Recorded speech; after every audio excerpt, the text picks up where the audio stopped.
Bonjour le Cameroun, bonjour l'Afrique. Je m'adresse dans cette vidéo à tous les jeunes d'Afrique et plus précisément ceux du Cameroun.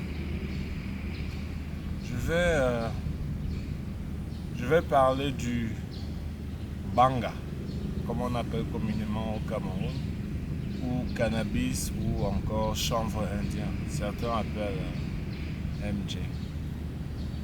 Donc, c'est une plante organique, c'est-à-dire fait partie du groupe des végétaux qui, nous savons, a été créé par notre créateur, qui ont été créés par notre créateur, les végétaux. Donc, de ce point de vue, la plante est sacrée et elle mérite le respect comme tous les autres éléments de notre plan. Maintenant, nous savons tous, pour ceux qui ne savent pas, je les encourage à aller étudier la science. Nous savons tous que nous sommes composés de tout élément de ce plan qui est la Terre.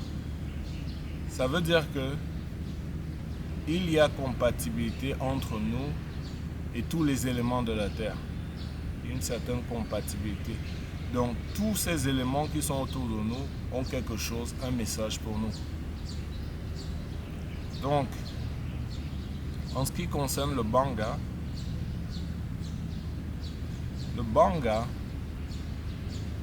nous met dans un état de transe. Il nous met dans un état de transe où on n'est plus sensible à ce qui nous entoure. Donc il est possible de percevoir certaines choses quand nous sommes dans cet état-là. Mais avant de poursuivre en profondeur sur les effets du banga, je voudrais d'abord dire que c'est une plante qui est utilisée dans les initiations, dans presque tous les rites africains. C'est une plante qui est utilisée. Il faut d'abord qu'on le sache. Elle a été diabolisée par les colons, ainsi que le tabac, qui est un antibiotique extraordinaire. Donc, si on reste sur le banga, on comprend donc que ces Européens qui sont venus, ils nous ont étudiés, certains ont infiltré nos loges secrètes, parce qu'il faut bien qu'on se dise aussi, la franc-maçonnerie ils ont totalement calqué nos rites. Tu vois. Nous sommes les créateurs des loges, pas les francs-maçons. Donc, ils ont vu donc que l'une des composantes de notre pouvoir était le banga. On l'utilisait beaucoup dans nos rites. C'est pourquoi ils l'ont démonisé. C'est un sujet très tabou en ce moment au Cameroun. Et je crois en Afrique. Mais à l'extérieur, c'est tellement banalisé. Mais c'est vrai que dans le pays où je vis, Philippines, à Manila, il y a quand même... il y a encore des amalgames, mais c'est nettement plus ouvert qu'au pays. Il faudrait que vous compreniez que le blanc l'a fait parce qu'il voulait réduire notre pouvoir. Le blanc voulait réduire notre pouvoir parce qu'il voulait s'en emparer. Donc, mais le problème c'est que le blanc n'est pas compatible à la plante. Le blanc n'est pas organique comme nous, il n'est pas organique. Excusez-moi, l'homme rose. Il n'est pas organique parce qu'il consomme des produits qui ne sont pas organiques. Il faut bien qu'on se le dise. Parce que s'il y a l'un d'entre eux qui se met à manger comme nous, il est possible que le miracle s'opère. Mais je ne sais pas s'il va supporter parce que par expérience, j'ai connu beaucoup de blancs. Ils n'arrivaient pas à manger. Quand j'essayais de leur donner le rythme africain, ils n'arrivaient pas à supporter. Se sentait mal, il voulait vite repartir vers le sucre blanc, les boissons, Starbucks, les trucs comme ça. Donc, le banga n'est pas pour tout le monde. Vous voyez? Moi, par exemple, avant que je ne commence à fumer, j'ai arrêté de manger de la viande. J'ai arrêté de manger les fast-food, c'est-à-dire pizza, hamburgers, donuts, toutes les saletés des blancs là, qui nous font fantasmer quand nous sommes encore en Afrique. Et j'ai abandonné les soft drinks aussi. Coca-Cola, Fanta, tout ce que ça comporte. Je ne consomme rien qui est dans une boîte. Ça doit être naturel pour que je conserve parce que j'ai regardé mes amis les oiseaux manger. Je me suis rendu compte que si c'est eux qui, c'est en fait eux mes testeurs pour savoir si un produit est original. Ouais, surtout les fruits parce qu'ils sont généralement dans les fruits. Donc tu balances le fruit, il vient, il atterrit, il regarde, s'il ne mange pas, tu ne dois pas manger ce fruit.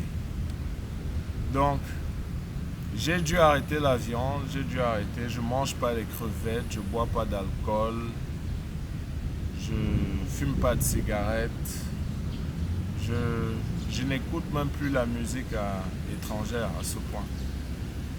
Et j'essaie en fait de me lever à mon rythme. Donc, je vais vous dire que j'ai fait tous ces sacrifices avant de commencer à fumer.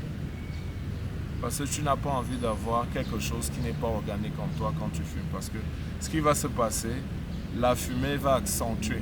Pas la fumée, je suis désolé, mais le banga. Le banga, son pouvoir, c'est qu'il va accentuer ce qui se trouve en toi. Si en toi, il se trouve de l'alcool, par exemple, là, il faudrait qu'on reparte à qu'est-ce que c'est que l'alcool. L'alcool est un composé chimique qui a été créé par les Arabes. De son vrai nom, al-Kuhul, qui veut dire le corps qui mange l'esprit. Or, on sait tous que notre temps est ici-bas sur terre, et pour qu'on nous donne le temps, pour que l'esprit reprenne sa dominance sur le corps, parce que nous savons que le corps est faible. Le corps sombre très facilement dans toutes les tentations terrestres ou physiques ou matérielles. C'est comme vous voulez. Donc l'alcool, c'est quelque chose de pas bon. C'est pour ça que si vous associez ça au banga, directement vous allez faire quelque chose de mal. Et ça sera certainement quelque chose que les Arabes ont dans leur culture. On sait que quand l'Arabe ne respecte pas la femme, par exemple, l'Arabe aime taper la femme, il aime la violenter. Ou l'Arabe, je sais pas. C'est pas des préjugés, hein, c'est des faits. C'est pas des préjugés, ce sont des faits. Il faut qu'on se dise des vérités. C'est ça qui va permettre d'avancer. J'ai pas de temps à perdre avec les gens qui sont dans le déni. J'ai eu mon expérience dans cette vie, j'ai vu les choses, j'ai vu comment certains groupes de personnes se comportent. C'est pas pour autant que j'ai envie de me couper totalement d'eux. Je voudrais juste qu'ils agissent de meilleure façon. Pour ceux qui profitent, qui jouent la carte de la sensibilité pour brider le débat. Non, je ne suis pas dans la séparation des peuples. Si vous êtes capable de bien vous comporter, on s'unit, on s'unira. D'accord? Donc pour retourner sur le sujet du banga, vous voyez déjà que si vous avez des substances qui ne sont pas propres en vous, le banga va faire pas le banga, ces substances seront porteuses donc de ces entités qui vont vous contrôler parce que vous avez fumé le banga. Donc, ceux qui mangent de la viande, ceux qui boivent de l'alcool, ceux qui pratiquent la sodomie, ceux qui... quoi d'autre mangent les crevettes, les produits sales là. Mangent de la viande de la brousse, mais ça, c'est pas un produit sale. C'est un produit béni parce que les animaux de la brousse sont des génies. C'est un péché de les tuer et de les consommer. Donc, quand tu fais ça, et ça retombe dans le groupe, vous voyez, de la viande. Si tu fumes ça, parce que quand je parle de viande, excusez-moi, je m'en mêle pas les pédales, c'est que je reviens sur des choses que j'ai oubliées. Quand je parle de viande sale, je me rappelle, quand j'ai qualifié la viande de sale, moi, ce que j'ai en tête, c'est la viande qu'on nous sert. Ici, là, le porc, c'est porc matin, midi, soir. Et le bœuf, matin, midi, soir. Et ce n'est pas un bœuf organique. On crée les choses en laboratoire, on les fait grandir dans des cages. Ils ont le pus dans leur corps et tout. C'est pas propre. C'est à ça que je pensais, mais il y a les viandes de brousse qui sont des génies, ils sont propres. Je les appelle des génies, pourquoi? Parce que c'est eux qui sont à l'origine des arbres qui nous entourent. Il y a des arbres qui ne peuvent pas pousser si la graine n'a pas été en gestation dans le ventre d'un porc épic, d'un éléphant, je sais pas, autant le rat palmiste. Donc le blanc nous a appris à les chasser, à les consommer, à les traiter comme du gibier. Donc si on consomme ces viandes et puis on fume le banga, les mauvaises choses vont se produire. Donc vous voyez donc maintenant que c'est pas n'importe qui peut fumer le banga. Je ne conseillerais pas à n'importe qui. Autre point, il faut avoir son cerveau totalement développé du point de vue physiologique. Hein? Et ça se passe à 28 ans, entre 28 et 30 ans.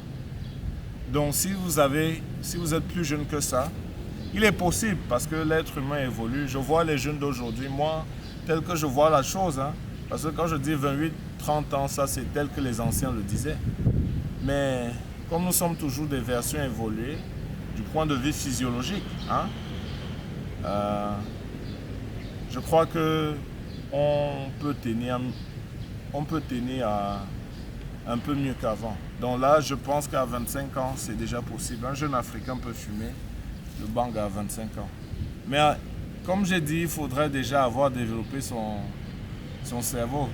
Et comment cela se traduit dans le physique, à l'extérieur, je veux dire, c'est que le gars sera déjà responsable. Il va comprendre qu'il doit être totalement autonome, qu'il ne doit pas faire du mal aux gens, qu'il doit respecter son prochain. Quand tu as déjà atteint ce niveau-là, c'est que ton cerveau est développé, est totalement développé. Tu n'es plus un animal. Donc, à ce stade-là, et aussi attention, autre chose, c'est que quand tu as transcendé le matériel, quand le matériel ne te dit plus rien, hein, ça veut dire que ton cerveau est déjà totalement développé aussi. Donc, c'est là qu'il est propice de fumer le banga. Donc, si vous avez réussi à passer toutes ces cases, je vous conseille donc de fumer le banga. Le banga sera très, très, très, je dis alors très, très bien pour vous. Et un autre point, si vous êtes dans Jésus, si vous êtes dans Allah, si vous êtes dans juif, tout pentecôtiste, église réveillée, il ne faut pas fumer le banga, ce n'est pas pour vous. Hein, c'est autre chose que je veux dire. Parce que je ne m'adresse pas vraiment à n'importe qui. Il y a un groupe de personnes bien précis à qui je m'adresse. Hein. Les autres qui ne sont pas encore totalement développés, ils vont me prendre pour un fou, ils vont me prendre pour un idiot, mais c'est pas comme si je leur en veux. Je souhaite toujours qu'ils puissent s'élever un jour et nous retrouver. Hein.